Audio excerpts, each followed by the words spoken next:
Adeus Financiamento, episódio 17. E com o salário de agosto eu atingi dois marcos muito importantes aqui para a construção do patrimônio. Então fica até o final para você conferir quais que foram esses dois marcos.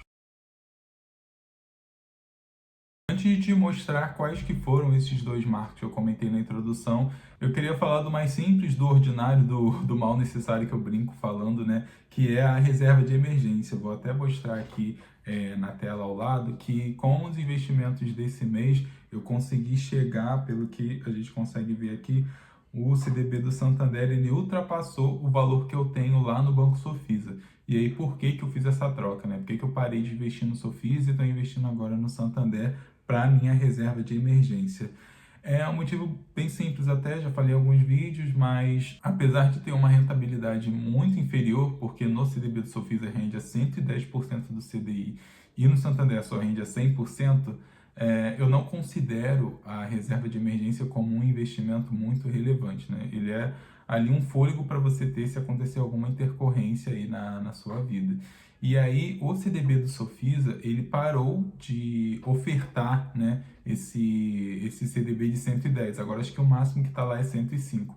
E aí, no Santander, como eu tento ali estreitar o meu relacionamento com esse banco, porque eu tenho um cartão Black lá, se eu tiver 50 mil investidos nesse banco, eu já não preciso ficar ligando para lá para negociar anuidade, coisas do tipo. E é um negócio um pouquinho estressante, né? Precisa de um pouco de tempo e tal. Até então, nunca paguei anuidade, sempre consegui negociar. Mas se eu não precisar ficar ligando para negociar, é o melhor cenário, né? Então, por isso que eu não estou buscando rentabilidade, estou procurando só realmente acúmulo de patrimônio.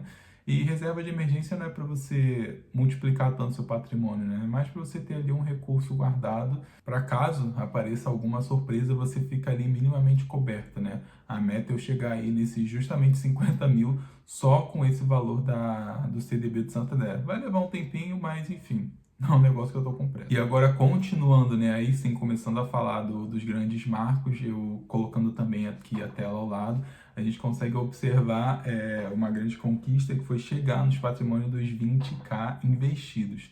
E não só dos 20k investidos, né, mas o meu patrimônio, ele deu uma leve valorizada, então tá aqui 20,3 investidos, sendo que o total tá 20,5, então, ou seja, tem aí um ganho com os meus investimentos. E confesso que dá uma intimidada quando você olha a minha vontade, por exemplo, é de pegar isso e amortizar tudo no financiamento aqui de casa, mas a gente tem que ser firme nos nossos propósitos, né, nos nossos objetivos. Então, esse dinheiro ele está sendo muito bem construído ao longo desse tempo, porque ele tem um objetivo específico e é para o meu médio e longo prazo da minha família. Então, ele ia devagar mesmo, um pouquinho de cada vez, mas quando você vê que atinge esses marcos absolutos, né, é sempre muito bacana.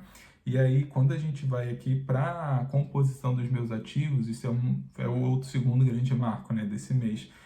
O meu percentual em ETFs, que é o veículo que eu usei para dolarizar o meu patrimônio indiretamente, mesmo não comprando ativos lá fora, eu já estou basicamente com o mesmo valor em FIIs, em fundos imobiliários, porque essas duas classes de ativos me pagam todo mês. E aí é por isso que eu estou toda vez praticamente investindo sempre nos mesmos ETFs, a mesma quantidade, e aí o que sobra de troco que eu compro fundos imobiliários ou uma ação bem baratinha. Justamente porque eu quero aumentar a minha renda passiva o quanto antes para chegar no valor que eu pago hoje de financiamento. Então, chegamos nos 20k e chegamos aí praticamente para páreo na proporção de FIIs e ETFs. No mês de setembro já pode ser que eu não invista a mesma quantidade que eu tenho investido em ETFs e isso vai fazer com que eu balanceie mais a minha carteira, porque eu quero muito comprar fundos imobiliários de tijolo. Hoje a minha maioria em papel dá um retorno bom, mas não são tão seguros quanto os de tijolos. Então, quero muito voltar a aportar em fundos imobiliários de tijolo de forma mais relevante, não só com o troco que sobra dos ETFs.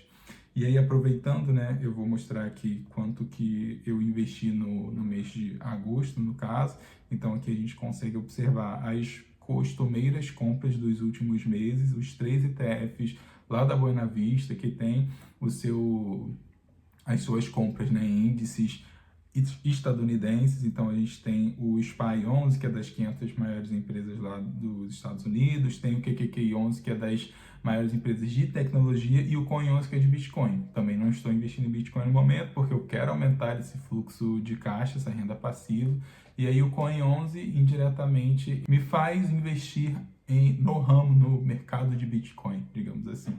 E aí aquilo, né, com o troco dos ETFs, com a quantia que eu separo para investir todo mês, os R$ 1.000, a gente conseguir que sobrasse, né, 3 cotas de HGBS 11, que é o meu fundo de shopping, então deu para comprar 3 cotinhas, e aí sobrou um pouco menos de R$ 10, 7,40 eu comprei 2 ações de Klabin, que custou 3,70, né, no dia que eu comprei.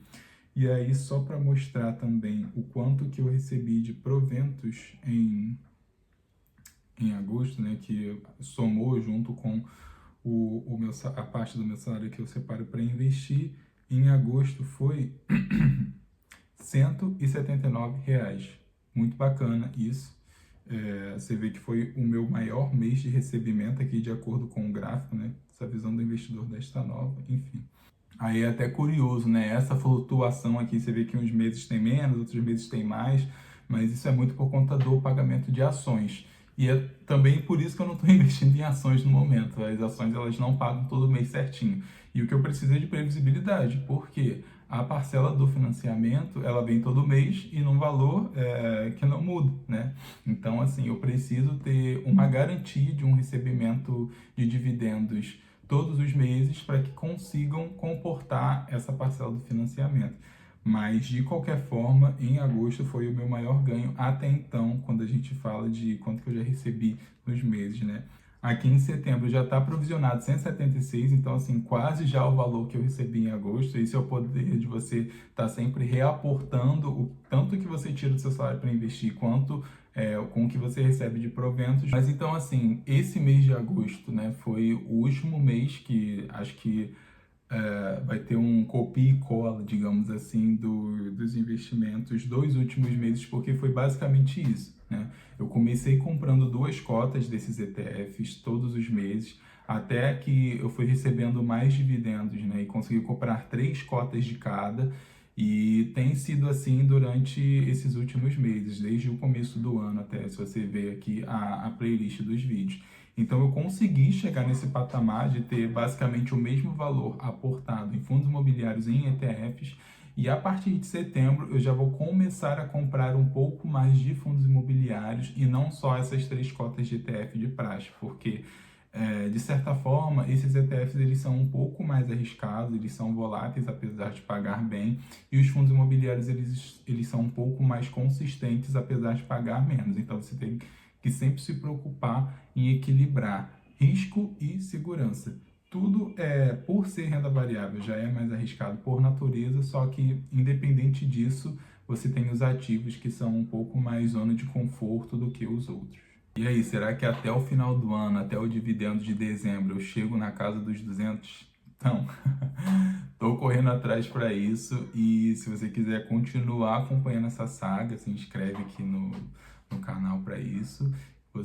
É um compromisso que eu firmei, né, de incentivar com que os outros também construam um patrimônio que vai te dar uma segurança e não precisar ficar se preocupando em ganhar dinheiro para se sustentar. O grande propósito no final do dia, como diz meu chefe, é esse. Então fique com Deus, grande beijo, grande abraço, até a próxima, e vamos começar a investir. Vamos começar a construir esse patrimônio aí.